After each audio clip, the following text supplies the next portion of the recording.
Hi friends, வணக்கம். Welcome to flavours of Tamil Nadu.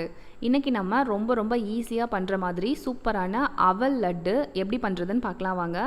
இந்த அவல் லட்டு ரொம்ப சூப்பராக இருக்கும். 3 நாள் வரைக்கும் ரூம் டெம்பரேச்சர்லேயே வச்சு ஸ்டோர் பண்ணிக்கலாம். நீங்களும் ட்ரை பண்ணி பாருங்கள்.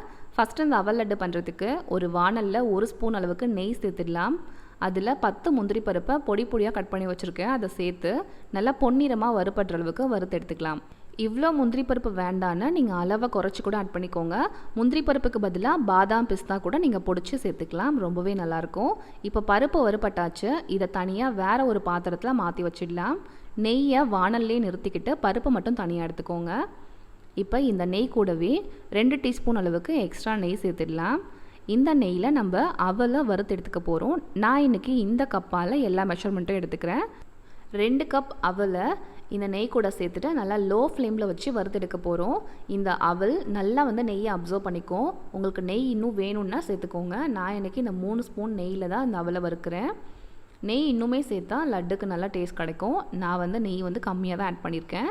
இப்போ 2 ஏலக்காவும் இந்த அவல் கூடவே சேர்த்து வறுத்துட்டோன்னே அவலை நம்ம பவுடர் பண்ண போகிறோம் இல்லையா, அதை பவுடர் பண்ணும்போது ஏலக்காவும் சேர்ந்து பவுடர் ஆகிடும். இப்போ நல்லா நெய்யை ஃபுல்லாக அப்சர்வ் பண்ணிக்கிச்சு. இந்த மாதிரி தனித்தனியாக வந்ததுக்கப்புறமா மிக்ஸி ஜாரில் சேர்த்துடலாம். நல்லா ஆறுனதுக்கப்புறமா ஃபைனாக அரைச்சிக்கோங்க. அவலை நம்ம எவ்வளோ நேரம் ஃபைனாக அரைச்சாலும் நைஸான ஒரு பவுடராக வராது. கொஞ்சம் ஒரு மாதிரி திரியாக தான் இருக்கும். அதனால் முடிஞ்ச அளவுக்கு ஃபைனாக அரைச்சிக்கோங்க போதும். இப்போ அவல் நல்லா அரைப்பட்டாச்சு. பாருங்கள் அதனோட கன்சிஸ்டன்சி எப்படி இருக்குன்ட்டு. இப்போ இந்த அவல் அப்படியே இருக்கட்டும். இந்த லட்டுக்கு தேவையான வெல்லம் ரெடி பண்ணிடலாம்.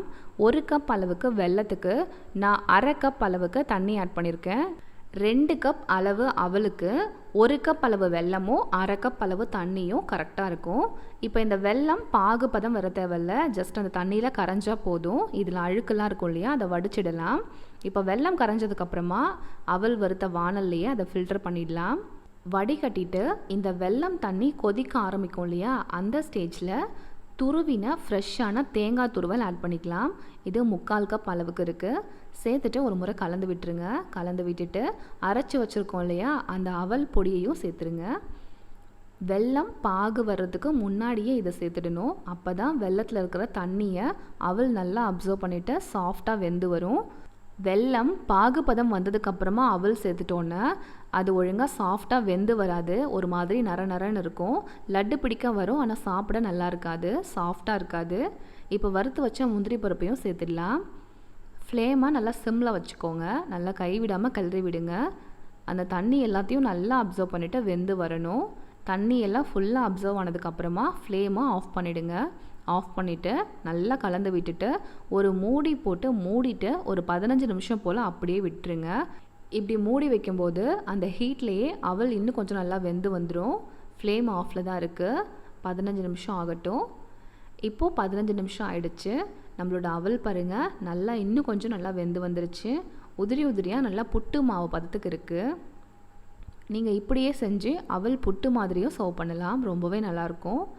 இப்போ நல்லா பெரிய கட்டிகளெல்லாம் உடச்சி விட்டு நம்ம அவல் லட்டாக ரெடி பண்ணிக்கலாம். உங்களுக்கு வேணும்னா தேவைப்பட்டதுன்னா நெய் ஆட் பண்ணிக்கோங்க. லட்டு பிடிக்க கொஞ்சம் கஷ்டமாக இருந்ததுன்னா நீங்கள் நெய் தொட்டு பிடிச்சிக்கோங்க. அவ்வளோதான், நம்மளோட சூப்பரான அவல் லட்டு ரொம்பவே ஈஸியாக செஞ்சிடலாம். ஹெல்த்தியும் கூட. நீங்கள் வெள்ளை அவலுக்கு பதிலாக சிகப்பு அவல் யூஸ் பண்ணி கூட செஞ்சுக்கலாம். ரொம்ப சூப்பராக இருக்கும். கை பொறுக்கிற சூடு இருக்கும்போதே இந்த லட்டாக பிடிச்சி வச்சுருங்க. சூடு ஆறிடுச்சுன்னா நமக்கு லட்டு பிடிக்க கொஞ்சம் கஷ்டமாக இருக்கும்.